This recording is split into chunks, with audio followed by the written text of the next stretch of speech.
Welcome to Get Paid for Your Pad, the definitive show on Airbnb hosting, featuring the best advice on how to maximize profits from your Airbnb listing, as well as real-life experiences from Airbnb hosts all over the world.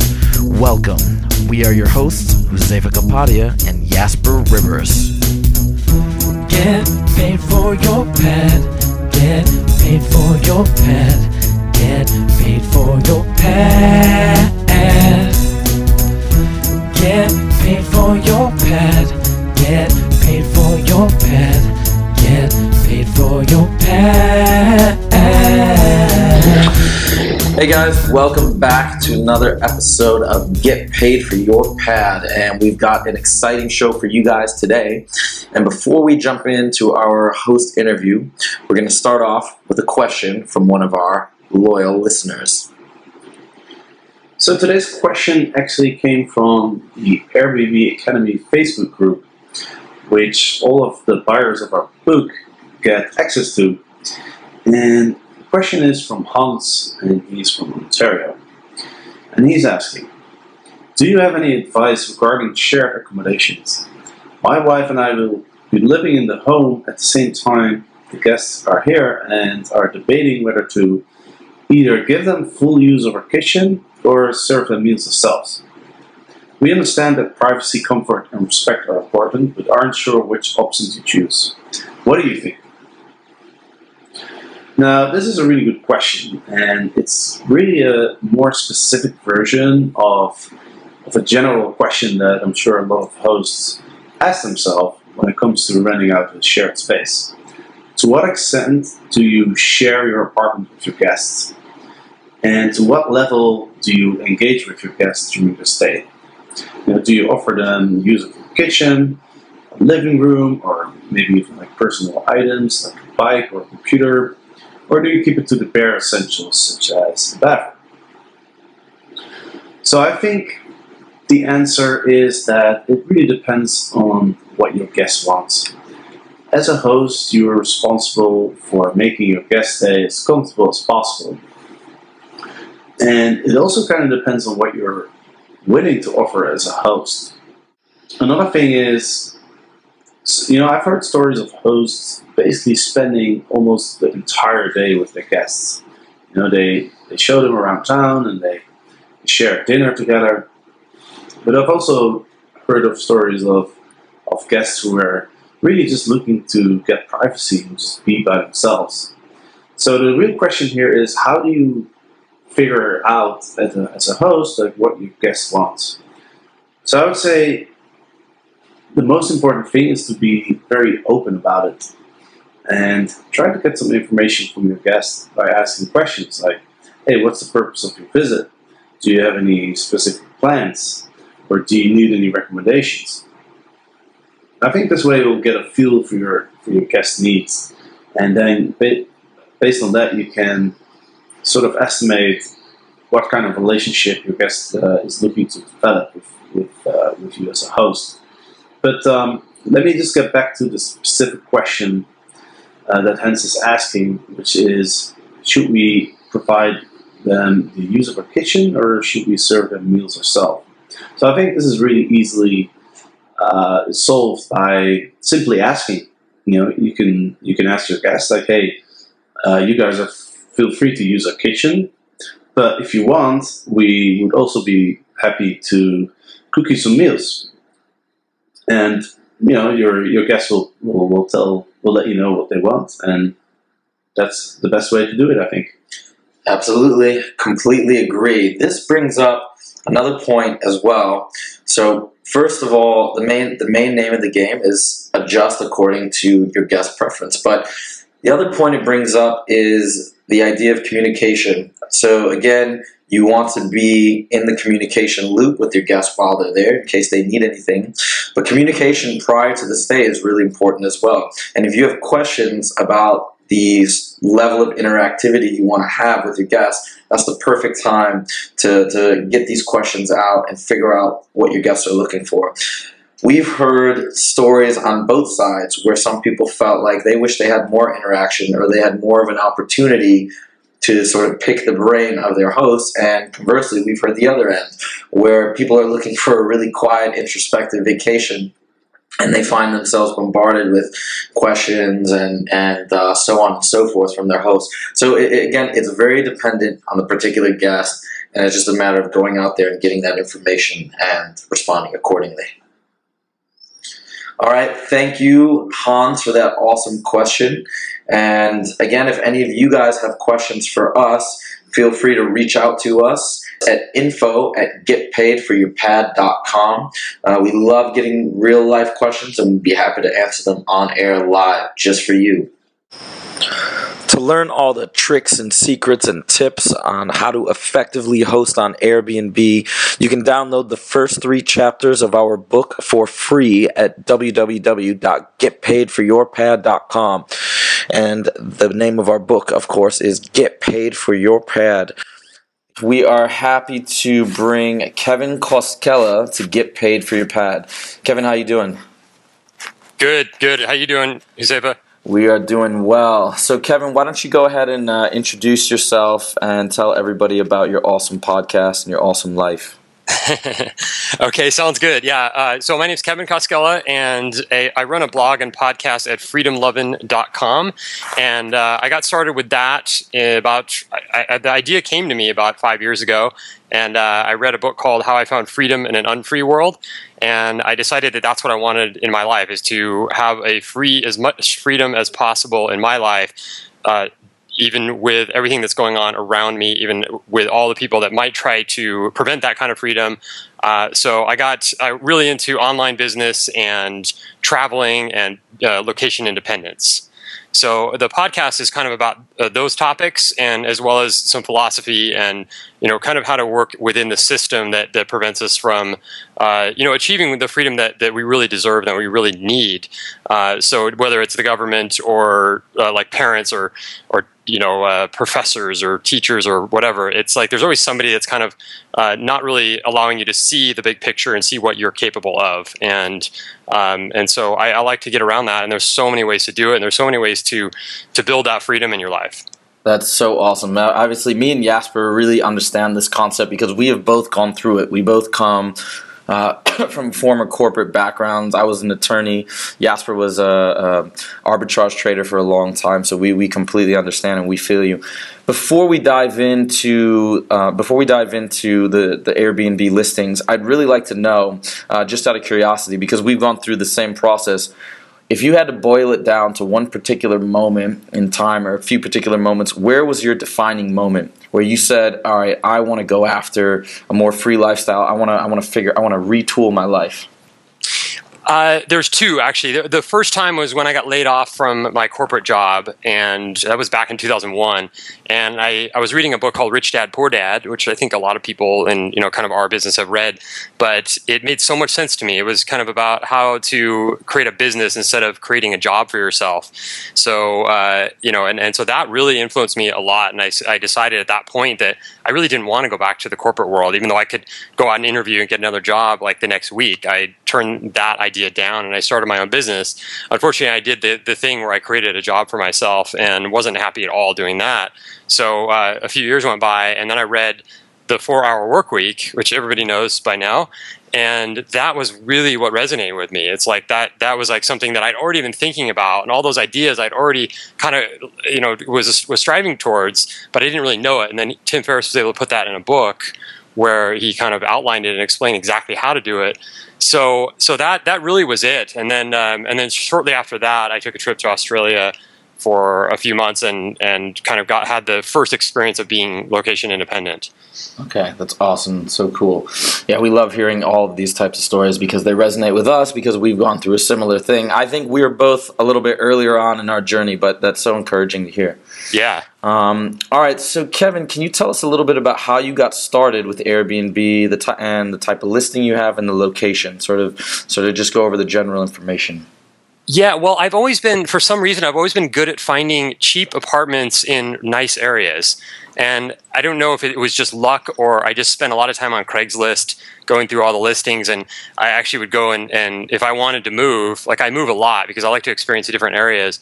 And if I want to move somewhere, I would actually go on Craigslist for, hours, and I'd hit the refresh button, and just see what was, put in a frame for what I'm looking for in terms of price and how many bedrooms. And then I would just kind of wait for something to come up, and then I would just email them, and I would end up with something pretty nice. And so I was living in San Diego on the beach in this apartment, and my rent was really low for that area. I mean, rents are really expensive there, but I had a really good deal, and I was going to be leaving town for about 3 weeks. And I thought, well, why should I leave my apartment empty? And this is January of 2013. And I was just like, why should I leave my apartment empty? I mean, someone's got to want to stay here. It's right on the beach. It's like an amazing location. So at that time, I don't think I was aware of Airbnb, or I just didn't know the system. So I put a notice on the Dynamite Circle forums. That's our entrepreneur group. And I just said, does anybody want to stay in San Diego for 3 weeks on the beach? And I said, I'm flexible. I can do, any time period. And so sure enough, there was a guy in LA that was looking to spend some time, kind of get away, do a little work, and spend some time on the beach. So he came down and checked out the place, and he was all ready to go. And so I just charged him exactly what I was paying. I said, I don't even care. Just pay me what I'm paying in rent, and we're good, which was a great deal. So he wrote me a check, and then when I took off on my trip to Vietnam, he stayed in my place. So I had everything, all my rent was covered while I was gone. So the trip was a lot less expensive than it would have been. So that was my first taste of it. And then I was like, wow, that was awesome, because I come back and he left the place perfectly clean, and he was thrilled to have had that. He got a great deal. And then after that, I found out about Airbnb and how it was like an automated system, and it's so much easier than trying to post ads on Craigslist or try to contact everyone you know. Wow, that's really cool, Kevin. You're like Airbnb's perfect audience, because you actually started doing exactly what Airbnb means to provide to people. Yeah. So tell me a little bit about your listing. Is it an apartment or a house, or can you tell us a little bit about it? Yeah, that was back in 2013. So I was in that apartment until the summer, and so I basically I didn't have any idea what I was doing. I took a bunch of pictures with my phone, and they were crappy pictures. The apartment didn't look very nice inside, and the camera that I had wasn't very good.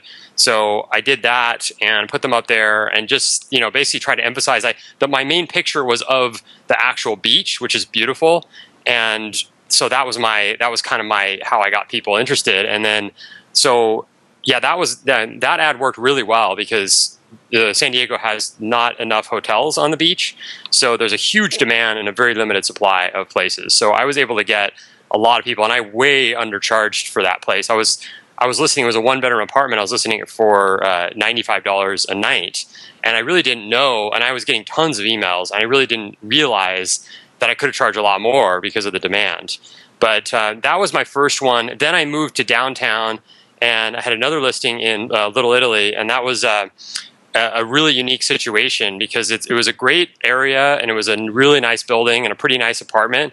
And I had a landlord that was, kind of an absentee, that they didn't live anywhere nearby. So I kind of had free reign on the place, and that was kind of the same thing. I highlighted the neighborhood, because the apartment was just kind of it was nice, but it was a kind of boring 1-bedroom, kind of newish apartment, granite countertops and all that, but nothing to really highlight. So I got a picture of the sign that was like downtown Little Italy, which is really nice. It looks really nice at night, and put that up. And that's when I started getting more emails on that listing. That's a really smart idea, Kevin, and that's something that we always recommend to other hosts, is to think about like what's the best asset of your apartment, and it could even be something about the neighborhood, and you emphasize that aspect of your apartment. So that's definitely like a really good piece of advice. I want to ask you, did you have any worries or concerns before you listed your place on Airbnb? Yes, I did, and my situation is maybe it's a little bit unique, because both the places I've had two main ones. I've had another one too, but basically two places that I've used for Airbnb, and both of them I didn't have a landlord that was in touch with me, so I just did it on my own, and I didn't go and review the lease and figure out if this was if I could do this or not. But I figured that I would just pay for any damages if that ever happened. I would just take care of everything. So I just went ahead and did it. And I'm sorry, what was the question again? So, because the reason I'm asking you this is because when I talk to people and I tell them about Airbnb, they always ask me like, hey, are you afraid that your guests are going to damage your property or like steal something? So yeah. So that's why I'm asking, like, do you remember if you were concerned about that at all? Yeah, I guess my biggest concern was that, that something, if something were to happen, that it would somehow get back to my landlord, and then I would get in trouble. Right. But the likelihood of anything bad happening is the same as if I was there, which is pretty low. So I kind of played the odds, and no, I didn't really worry about people damaging the place, though, like getting a tenant, like a bad tenant, because Airbnb is full of people that want to they want to build up their profile, and so by being really nice and very clean and kind of obeying the rules and things like that, that's a really important thing. So I never really worried about any of that. I think if I was doing it off of Craigslist, it might be a little bit more of an issue because you just don't have any kind of rating system, and you're just taking people from who knows where. So yeah, I didn't. The concern of having bad tenants, no. And a lot of times I would meet the tenants beforehand, so I kind of got a feel for them, and I always felt good. That's exactly right. See, that's the beautiful thing about Airbnb. It's the double accountability. You sort of have each side is rating the other side, and so each side are going to generally be on their best behavior, and it's a beautiful thing. And the reason why we always talk about this is because, just like Jasper said, people have this fear, and honestly, there's usually nothing bad that happens. We've talked to so many people, and all their experiences have been utterly positive. So that's great to hear.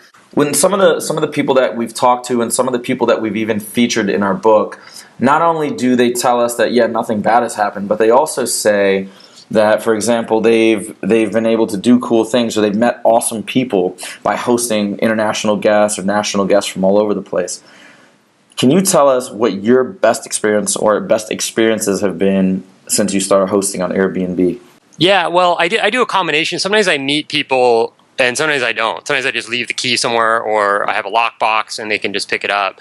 So, and that saves time. So that's kind of nice. But I really had I had these German guys stay at my place back. That was about a year ago, and they were awesome. I mean, they came, they brought me some gifts, and they showed up, and they were just great people, and they ended up leaving me like a 6-pack of beer in my fridge, and a lot of, like, they were thanking me so much and everything, and I just was like, well, you guys are paying me, like, I don't need this, you don't need to leave me gifts, like, I should be giving you gifts, so that was nice. That was really nice. And then I had another woman that stayed at my place over the winter, and I was out of town. I was actually down in Peru, and she showed up at the place, and she couldn't get into my apartment complex because the actual street was closed, and I had no idea that was going to happen. There was a festival, and they were closing the whole street, so she couldn't get in.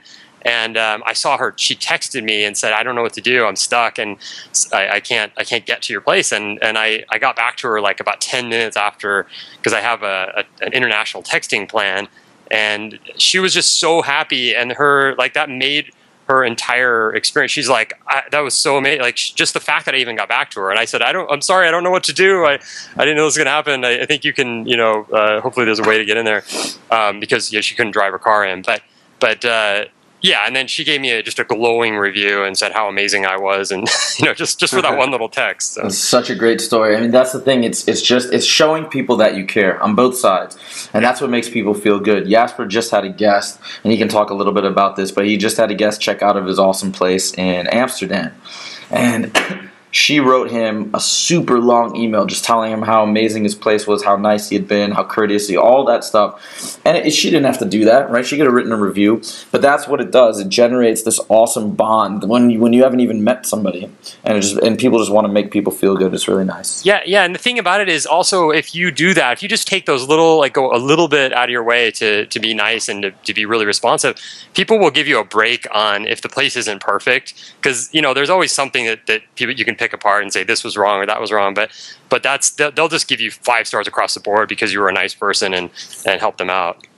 Absolutely, Kevin. And mind you, the woman that sent me that long email, I actually never met her because I was abroad at the time, right? Yeah. So just by communicating well and by making sure that she's okay, she felt that I was taking care of her, even though I wasn't in town, and that's what made her very happy. So you're absolutely spot on about that. Now, Kevin, let me ask you, how do you manage the check-in process? Because you mentioned that you're not always around when you have your guests. Mm-hmm. So do you have someone to take care of that, or do you have someone? I've only done this solo. I haven't had any help from anyone else. But what I do is the best way that I've had is to have a lockbox. And the one place I lived in actually already had a lockbox, so I didn't have to buy one or something. But that makes it so easy. You just give them as soon as they as soon as Airbnb approves them, then you just send them the code, and then they're in. And then just tell them leave the key in the lockbox when you leave, and so you can have multiple guests, you can have multiple parties coming in when you're out of town. You don't have to think about the key exchange and all that. That would be kind of a pain. And then you can have a maid come in and clean it in between, and it makes it really, really easy. Before that, I didn't have a lockbox, and I would do things like hide the key. I would hide it somewhere, and I'd tell them it's under the plant or something, and then I would just say, when you leave, just put the key in the mailbox, and then we're good. Right. Hey, and what about the cleaning? How do you do that? Yeah, I've done it. For the most part, I've done it myself. I just clean everything myself. But I found that it takes a long time because you really want to have your place as clean as humanly possible when you have someone coming in, because just for that risk that they might mark you down for cleanings. I had one time when I lived on the beach that place was really hard to keep clean because I had the tile floors, and of course you're going to get sand in there, and sand on tile floors is really tough. So I would do as good a job as I possibly could, but there would be some little area where there was a little bit of sand or something, and somebody marked me down for not having not as clean a place as they wanted. So after that, I tried to do the maid service as much as I could, and I've been using this company called HomeJoy, which you can automate it. So you can have, if you want your place cleaned every week, you can have them come in every week or every other day or every 2 weeks, whatever you want to do. You can just set it up on a schedule, and then they can also do if you give them 24 hours notice, they can just come in and clean. So that's what I did when I was in Peru and I was down in South America. I had HomeJoy just scheduled right after my tenants were leaving. They were scheduled to come in, so that worked out perfectly. And then the place was nice and clean for the next tenants. I see. It's awesome. So, Kevin, I know you mentioned briefly about that experience you had when you first rented your place out and you were able to travel rent-free, essentially. But on a more general, holistic level, how has Airbnb, since you joined, how has Airbnb changed your life? Well, the main thing is that I can now live in nicer areas and nicer places for much less. So it pays when you're doing Airbnb. If you're renting apartments, now I don't own anything, I just rent. But when you're renting places, you want to look for places that are in really nice areas because it works much better. So you actually want to spend a little more on your rent because you're going to get the payoff is going to be greater when you're renting it out on a nightly basis or on a weekly basis. So that's what's really changed. Is now I'm looking for places in much nicer areas than I was before, and I'm looking at kind of more of the in San Diego where I was. It's all about you either want to be near the beach or near the convention center. And so if you and everywhere, if you're near the beach, that's an awesome place to be. If you're near the convention center, all the condos around there are really nice. They're all luxury with all the amenities and everything. So they're expensive, but for example, some of the apartments downtown are going to be let's say $2,000 a month, but a lot of those rent for $250 a night. So you're doing pretty well. And some of them even I saw one for $400 a night, and on Airbnb, and that's and they're probably paying who knows, like $2,500, $3,000 a month, but that you do the numbers and you can get your rent paid for pretty quickly. So that's changed. That's how it's changed my life, is that I've kind of upgraded my lifestyle in terms of living places to live, and I don't limit myself. I don't go, oh, I have to save this much on rent. I go, no, this is going to pay off if I get it more, because I travel a lot, so I might as well, while I'm traveling, I might as well get my rent paid for. Absolutely, Kevin, and I can totally second that.